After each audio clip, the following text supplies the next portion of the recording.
Hello, everyone. I have the opportunity to be sitting with, well, first of all, I'm Mayor Allen Beach, and welcome. I have the opportunity to be sitting with Assemblyman Brian Curran, and I would like to ask him a few questions and talk about his journey on to becoming our Assemblyman once again.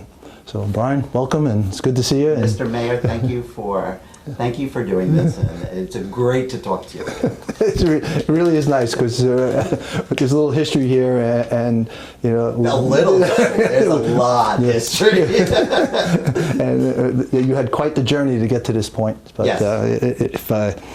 We've known each other for a long time, and well, there's a lot of new people in Lynbrook now. You know, it's been, what, 15 years since you were the mayor. 2007, you were elected. We did that journey together. Yes. And having so many new residents, they probably don't remember you possibly sitting there, you know. So some of them might not want to.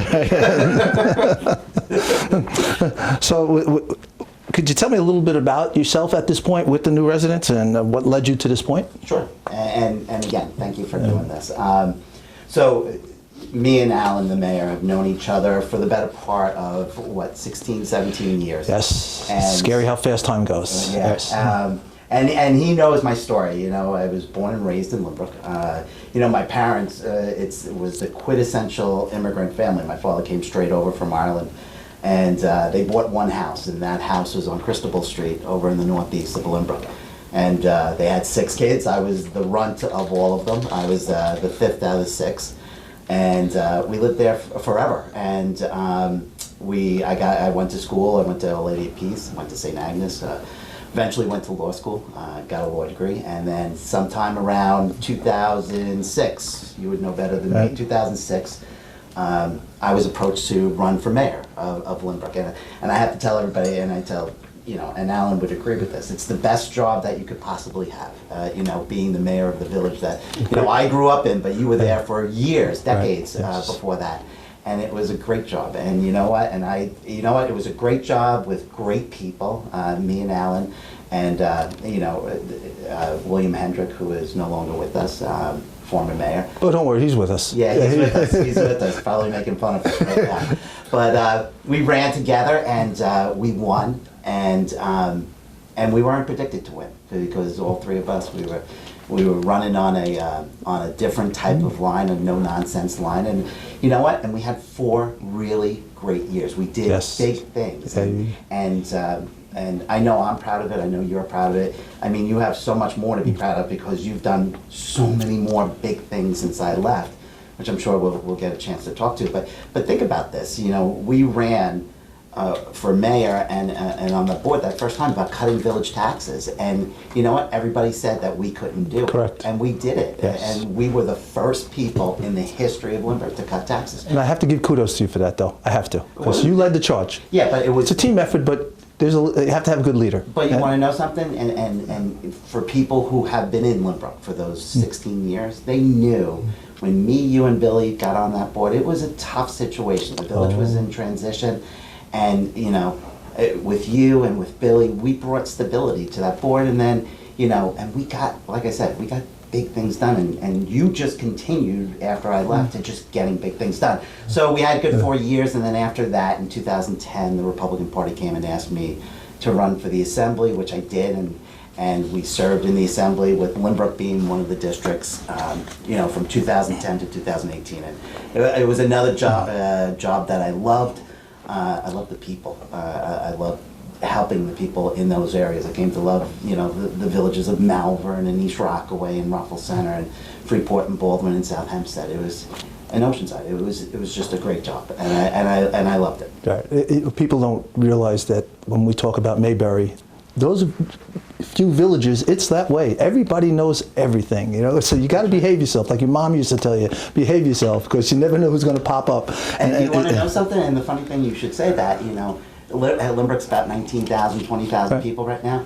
When you're mayor, you get to know everybody. And then you think you become assemblyman and there's 135,000 people in your district. Right. And you know what? You get to know everybody. And you love it. And you love the fact that you get to know everybody. And they get to know you. Yeah. Right. And your family and your kids. And speaking of the kids, you got a whole mess of kids. I do. Yeah. I'd be so proud of them. And with Izzy and Jake. And Logan.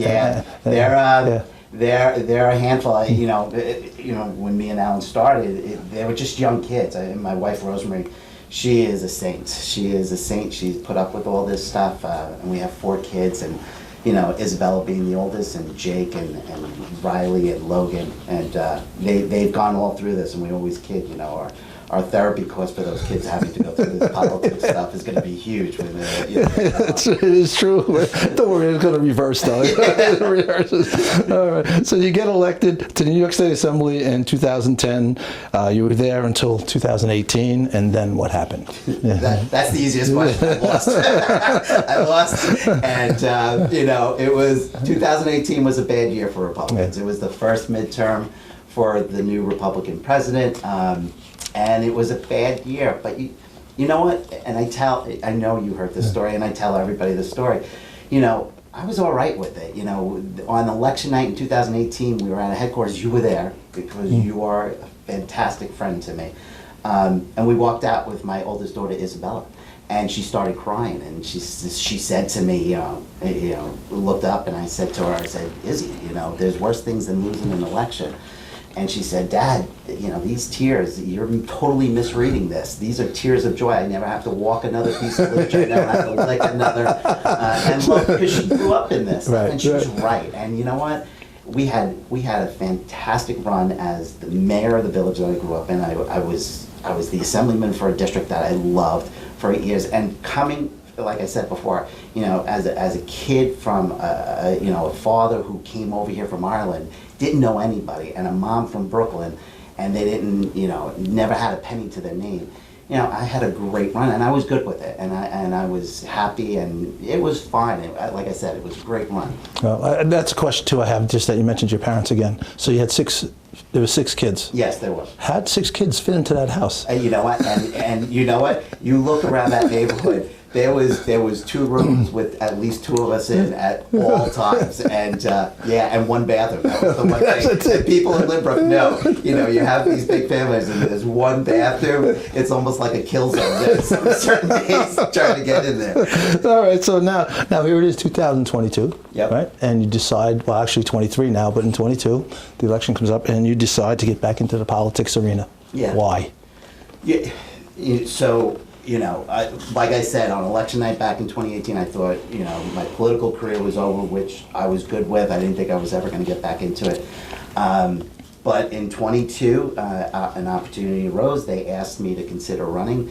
I looked at the district. I looked at what was going on in New York State. I didn't like it. There was a high crime issue that was pervasive through the state and going through the communities of the 21st. There's a crisis with regards to drug use and mental health, and then always the issue of affordability here in Nassau County. It seemed as if Nassau County was never affordable, and I never make that argument, but we were making progress. When I was in there in 8 years, it seemed like that progress went away in the past 4. And so I seriously considered that run, and then my whole family aspect was different as well. The kids, like you talked about before, when I started all this, the kids were, Izzy was 5 years old, and Jake, my oldest boy, was 3 years old, and then the other 2 came along. Izzy's a junior down in South Carolina right now. She's out of the house, and Jake is a cadet at West Point, and which is amazing. Yeah, we couldn't be more proud of him. And not that we're not proud of Izzy though. No, we love Izzy. And sometimes she gets the shift, but you know what? They're all amazing kids. Riley's a sophomore in Chaminade, so he's always out. And then I have Logan, a 3rd grader, who's my non-retirement baby. But it's a different situation, and Rosemary's not getting stuck with 4 young kids. So if we were ever going to do it, we were going to do it now. So if you could tell us about this past election. I believe it was your 7th election. And how did it compare to your previous elections after 4 years of being out of political office? Did you enjoy campaigning this time? Honestly now too. Yes. Let me tell you, the campaign itself, one of the aspects when you asked me before about, you know, why did I get back into it? One of the aspects that I had to look at and come to the realization is that the assembly district that we were running in wasn't the same one that I represented. They had changed it. They had drawn it for my opponent to make sure that she won. It was a heavily Democrat district with 15,000 more Democrats than Republicans. President Biden had won this district by 19 percentage points. So it was a very tough district for anybody, particularly a Republican, to run in and to win. And we won. And we won, I believe, because we had great messaging. It resonated with, doesn't matter if you were a Republican, Democrat, Independent, and blank, it didn't matter because the issues were affecting them and their families. They listened and they believe in what I was saying. And you know, that's important. And I always love campaigning. I love going to door. You know that. I love knocking on doors and talking to people. That's the best part of the election, campaigning, because everything else you can have. Back in '07 when we did go out, we were out for a very long time because you did like to, I'll say, speak with the residents. yes. Sometimes you would pull me away. Say I want to go home. We've got another 10 blocks to do here, pal. Yeah. but I love it, and you know, and like I said, you know, you're gonna get the true nature of how things are by just talking to people, and that's what I always love doing, and I think that the ability to communicate people is very important. And they do like to speak to the person that has been elected. Right. They enjoy that, and they can have that connection to them, that they feel the answers are coming right from your mouth, not through somebody else. Listen, and you make that connection. Yeah, you're more likely to believe and listen to a person who's standing on your front stoop, Absolutely. who's looking you in the eye and telling you where to stand, as opposed to a flyer that's coming in the mail that's usually 90% very deceptive. Yeah, right. And even if they disagree with you, there's a trust there. Yes. Yes. They appreciate that you're there. Right. So here we are. You won. You're back representing Lynbrook residents in the Assembly. And what would you like to accomplish in the next 2 years? So let me just tell you the one part, the winning. So we won, and really quick, I'm going to tell this story because you're part of it.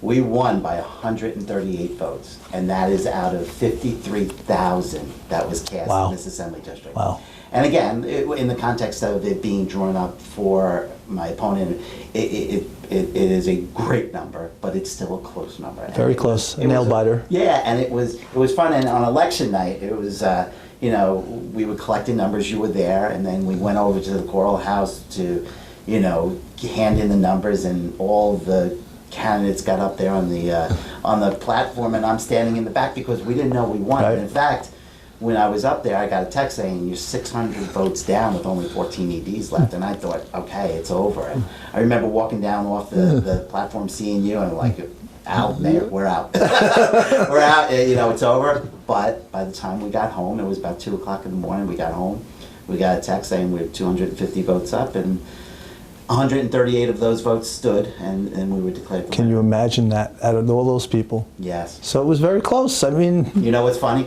You know, in those other 6 elections before this one, I always said it would be so cool to be involved in an election that close. I was so stupid to think that. Because then it went on for a recount, and you know, it was... So a week after, right? A week and a half it took to get the numbers together? Yeah, and then we had like a 3-week delay in getting started here. So that's why everything was backed up. But to your question about what we want, and again, it gets back to the big things.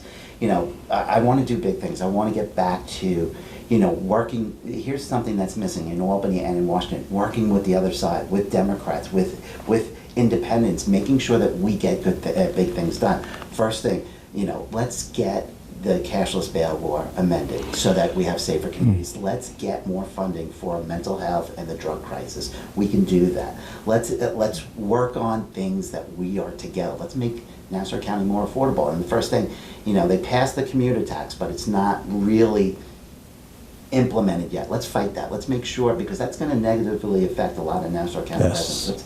Let's go after that. Let's make sure MTA is doing right by every single resident of the 21st Assembly District, and not let them hike prices or rates, and make sure that the stations, I know we were talking about problems with that. You were very helpful in that in the beginning, and then they came in. We got a lot of things done. The president Hang at the time was very good to Lynbrook, but then they stopped. That's right, and we have to get back Right, on them. right. And here's the thing but all that stuff is good, but there's things being put forward that's going to hurt Nassau County.